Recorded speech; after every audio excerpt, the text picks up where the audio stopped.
Hello students, welcome again in this class. और जैसे कि हम आपकी 10th NCERT मैथ्स स्टार्ट कर चुके हैं करना, और आज की क्लास में हम आपको आपकी 1.1 जो रियल नंबर चैप्टर है आपका वास्तविक संख्या है, उसकी पहली एक्सरसाइज 1.1 का चौथा क्वेश्चन कराने वाले हैं।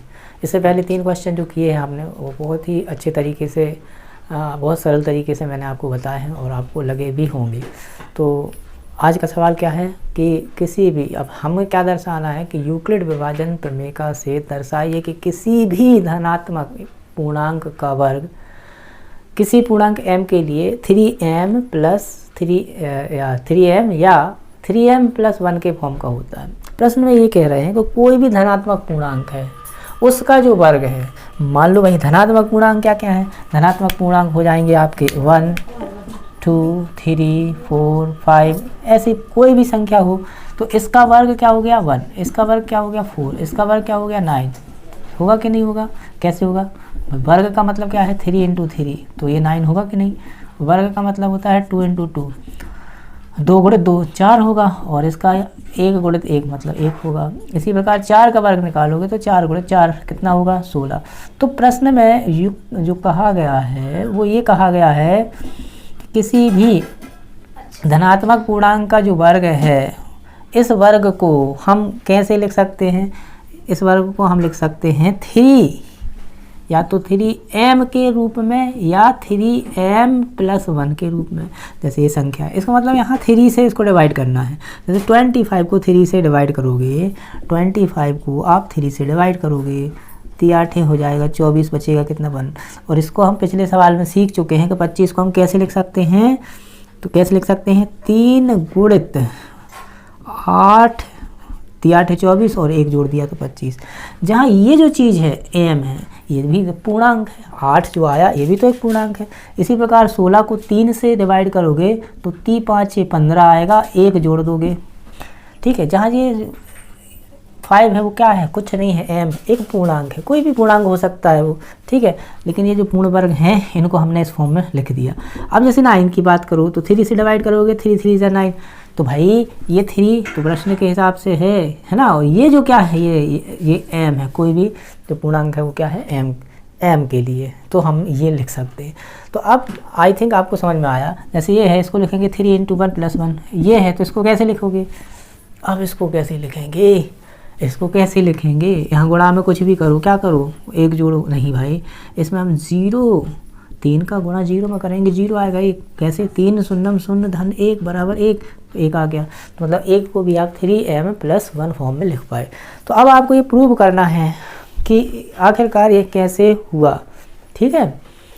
तो इसके लिए आप क्या करेंगे, यहाँ से सिद्ध करेंगे।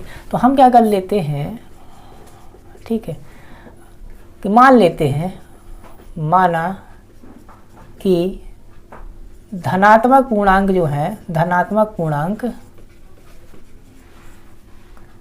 3q + 1 एवं 3q + 2 है। अब आप बोलेंगे ये ही क्यों लिए? तो भाई जो यूक्लिड विभाजन प्रमेय का होती थी a = bq + r, यही होती थी।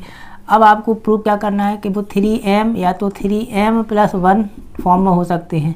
तो भाई यहाँ b की जगह हमें क्या चाहिए रहेगा 3, तो यहाँ q की जगह हम कुछ भी ले सकते हैं, मतलब यहाँ हमें m चाहिए, ठीक है। हम वो प्रूफ करेंगे। लेकिन हमने यहाँ 3 से ही क्यों लिया, ये हम पहले सवाल में भी कर चुके हैं कि 3q + 1 3q + 2। यहाँ 3q और 3q + 2 जो है वो सम संख्या है, ये भी सम संख्या को दिखाता है, लेकिन है तो ये धनात्मक, ठीक है। तो ऐसा हमने मान लिया। तो अब जब ऐसा मान लिया तो ये सरल हो जाएगा प्रश्न कैसे, अब है ना। प्रश्न अनुसार हमें प्रूफ ये करना है कि ये जो पूर्णांक है इसका वर्ग, तो इसका वर्ग आप ऐसे निकालोगे तो इसका वर्ग क्या हो जाएगा, 3 का वर्ग। अलग अलग कर लेते हैं। आपको ये तो मालूम है कि जब भी कोई दो संख्याएं अंदर गुणा में हो और पावर लगी हो तो ये पावर दोनों के बटे में अलग अलग लग जाती है। तो ये 2 की पावर किसके ऊपर लग गई, 3 के ऊपर, एक क्यू के ऊपर भी 2 की पावर, तो 3 3 = 9। या तो आप ऐसे लिख दो, या 3 को हम ऐसे लिख सकते हैं 3 का स्क्वायर मतलब 3 × 3q²। अब आप क्या लिख सकते हो 3, इस चीज़ को आप लिख सकते हो m, जहाँ m क्या है 3q है, 3q स्क्वायर है, एवं जो q है वो क्या है, वो भी एक पूर्णांक ही होगा। ठीक है, क्या होगा, एक पूर्णांक ही होगा, धनात्मक पूर्णांक ही होगा। ठीक है, तो इसका क्या मतलब हुआ कि भाई हमने ये जो है एक संख्या ली धनात्मक, कौन सी धनात्मक पूर्णांक हमने लिया 3q। 3q का जैसे हमने स्क्वायर निकाला, इसको हम 3m के रूप में लिख पाए कि नहीं लिख पाए।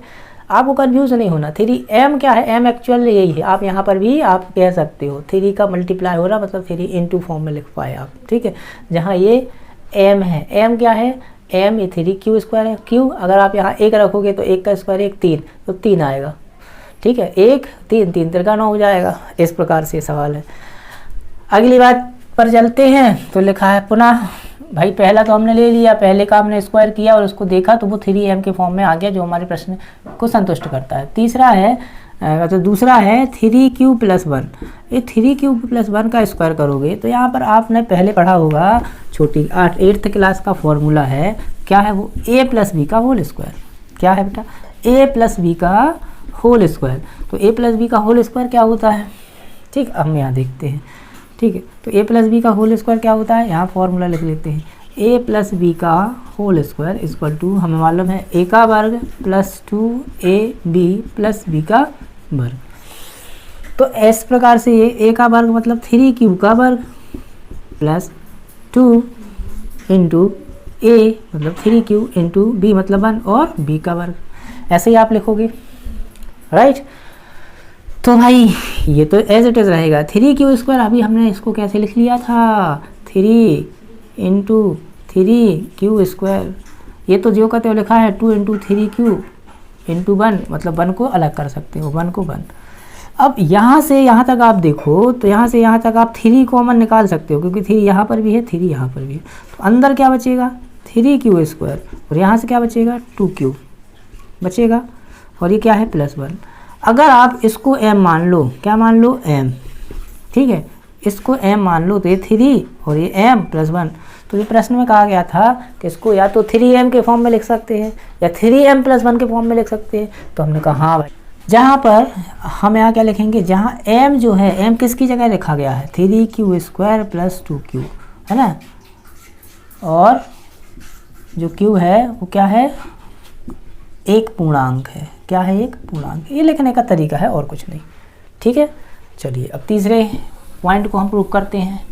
ठीक, और तीसरा पॉइंट क्या है, तीसरा पॉइंट है भाई, तीसरा नंबर है हमारा 3q + 2। इसका स्क्वायर करके देखो, क्या इसका स्क्वायर में जो भी आएगा क्या हम उसको 3m या 3m + 1 फॉर्म में लिख सकते हैं। ठीक है, तो इसका लिया तो 3q का स्क्वायर इसी फॉर्मूले से +2 इंटू 3q इंटू 2 + 2 का स्क्वायर, तो ये आ जाएगा 3 इंटू 3q स्क्वायर + 2 इंटू 2 4 हो जाएगा, या इसको एज इट इज़ रहने दो भी। ठीक है, बस आप क्या करो, इस वाले 4 इसको लिख दो 4।